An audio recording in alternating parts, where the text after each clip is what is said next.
SF కుల్లాయి స్వామి district secretary కుల్లాయి స్వామి అనే అబ్బాయి 2021లో నాకు పరిచయం అయ్యాడు. నన్ను లవ్ చేస్తున్నానని నమ్మించి సీక్రెట్ గా పెళ్లి చేసుకుని ఇప్పుడు నేను తాళి కట్టలేదు అని నన్ను చీట్ చేసి మోసం చేస్తున్నాడు. నా దగ్గరే కాదు వేరే అమ్మాయిలను కూడా ఇలానే మోసం చేసి ఇచ్చేస్తున్నాడు. మాకు న్యాయం కోసం సిపిఐ పార్టీలో తనున్నాడని సిపిఐ పార్టీ ఆఫీస్కి వెళ్తే వాళ్ళు ఇప్పటికీ 15 days అయినా ఎలాంటి యాక్షన్ తన పైన తీసుకోలేదు. ఇప్పటికీ తనకే సపోర్ట్ చేస్తున్నారు సిపిఐ పార్టీ వాళ్ళు. అందుకని ఇక్కడ పోలీస్ స్టేషన్కి వచ్చి ఇక్కడ కంప్లైంట్ చేయడం జరిగింది. నాకు తనతో జీవితం కావాలి, తను నాకు తాళి కట్టాడు కాబట్టి నన్ను ఇంటికి తీసుకెళ్లి కాపురం చేయాలని మాత్రం కోరుకుంటున్నాను. ASF student organisation district secretary తను. ఒక లీడర్ అయ్యింది ఇలా చేయడం కరెక్ట్ కాదు. కుల్లాయి స్వామి, ఏఎస్ఎఫ్ కుల్లాయి స్వామి.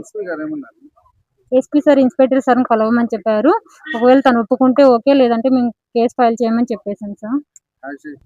రూరల్ పోలీస్ స్టేషన్కి వెళ్ళి కలవమని చెప్పారు ఎస్పీ సార్. నుంచి మా పరిచయము 2024లో నుంచి శారీరకంగా ఫిజికల్ రిలేషన్షిప్ లో ఉన్నాం. కలవకపోతే నేను ట్రైన్ కి లారీ కింద పడి చచ్చిపోతాను బెదిరించాడు. ఇప్పుడు స్టిల్ మేమిద్దరు ఉన్న వీడియోస్ కానీ ఫొటోస్ కానీ మీడియా ముందుకు వస్తే నన్ను చంపడానికైనా నేను రెడీ, నేను చంపేసి జైలుకి వెళ్ళడానికైనా రెడీ అని నన్ను బెదిరిస్తున్నాడు. ఇప్పుడు నేను కానీ మా ఫ్యామిలీ కానీ బయట తిరగాలన్నా భయం వేస్తుంది తను ఏం చేస్తున్నాడని. ఒకవేళ నాకు కానీ మా ఫ్యామిలీ మెంబర్స్ ఎవరికి ఏం జరిగినా కుల్లాయి స్వామి వాళ్ళ మమ్మీ డాడీనే కారణం అవుతారు. నాకేది జరిగింది కాదు. ఇంతకు ముందు మడకశీర ఎవరో పవిత్ర ఆంటీ అనే ఒక ఆంటీని కూడా ఇలానే చేశారంట. వేరే అమ్మాయిని లవ్ చేసి అమ్మాయిని వదిలేశారు మధ్యలో ఇంకో అమ్మాయిని. ఇప్పుడు స్టిల్ ఇంకో అమ్మాయితో రిలేషన్షిప్ తో ఉంటూ నాతో కూడా అటు ఆమెతోనూ ట్రావెల్ చేస్తూ నాతో ట్రావెల్ చేసి ఇద్దరికి తెలియకోకుండా ఇచ్చేస్తున్నాడు. నేను ప్రెసెంట్ కాంపిటేటివ్ ఎగ్జామ్స్ ప్రిపేర్ అవుతున్నాను. ఈ మధ్య నన్ను అవాయిడ్ చేయడం ద్వారా నేను ఎంక్వైరీ చేయడం స్టార్ట్ చేస్తే ఆ అబ్బాయి గురించి కుల్లాయి స్వామి గురించి నాకు వేరే అమ్మాయి ఫోటో దొరికింది. ఆ అమ్మాయి అందులో ఏదో సంథింగ్ హ్యాపీ బర్త్డే బావ అని సంథింగ్ ఏదో పెట్టింది. దాని గురించి నేను ఆరాధిస్తే నాకు మర్దల్స్ కానీ బావాని పిలిచే వాళ్ళు ఎవరు లేరు అని చెప్పాడు. ఇప్పుడు సిపిఐ పార్టీలో నేను కంప్లైంట్ లెటర్ రైజ్ చేశాక నాకు అక్రమ సంబంధాలు ఉన్నాయని నన్ను విడిపించుకోవడానికి నాకు అక్రమ సంబంధాలు అంటగట్టి ఇచ్చేస్తున్నాడు. ఫైనల్ గా నాకు తనతో జీవితం కావాలని మాత్రమే కోరుకుంటున్నా సార్.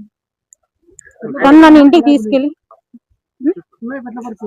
కుల్లాయి స్వామి నాకు కోవిడ్ టైంలో ఏదో బ్లడ్ నీడ్ ఉందని ఏబీ పాజిటివ్ బ్లడ్ కోసం నన్ను కాంటాక్ట్ అయ్యారు సార్. అలా మా ఇద్దరు పరిచయం జరిగింది. అప్పటి నుంచి ఫ్రెండ్స్ గా ఉండి ఒక రోజు నా ఫొటోస్ అవి చూసి నాకు ప్రపోజ్ చేసి నాతో ట్రావెల్ అయ్యారు. 2024 నుంచి మేము శారీరకంగా మూవ్ అయ్యాం సార్.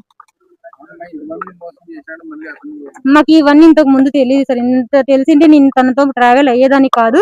ఇప్పుడు నాకు ఆ వెన్నెల నాయక్ అనే అమ్మాయి ఫోటో బయట పడడం ద్వారా అమ్మాయి మెన్షన్ చేయడం ద్వారా కింద బావా అది ఇది అని దాని ద్వారా నేను ఆరాధిస్తూ వస్తే ఇవన్నీ బయటపడ్డాయి సార్. అబ్బాయి నన్ను మన February 14 నాకు స్టడీస్ సంబంధించి జాబ్ వస్తే పెళ్లి చేసుకుందాం, గవర్నమెంట్ జాబ్ తెచ్చుకుంటే ఇంటర్ క్యాస్ట్ అని మా ఇంట్లో ఒప్పుకుంటారు అని చెప్పేసి నన్ను కాకినాడలో శ్యామ్ ఇన్స్టిట్యూట్ లో చదివించారు. నాకు సంబంధించిన ఫీజెస్ హాస్టల్ ఫీజు అన్ని కుల్లాయి స్వామి చూసుకునేవారు. దాని రిపోర్ట్స్ కూడా నాతో ఫోన్ పే ద్వారా పంపించారు మనీ కూడా. నన్ను మన February 14 శివరాత్రి రోజు ఎగ్జాక్ట్ గా ఇంటెల్ కాలేజ్ ఆపోజిట్ లో కార్లోనే పసుతాడు కట్టాడు. ఇప్పుడు ఆ ఫొటోస్ అయితే తను ఎలాంటివి తీసుకోలేదు. బట్ ఆ పసుపు తాడును తీసేయమన్నది వాట్సాప్ చాటింగ్ లో చేశారు సార్.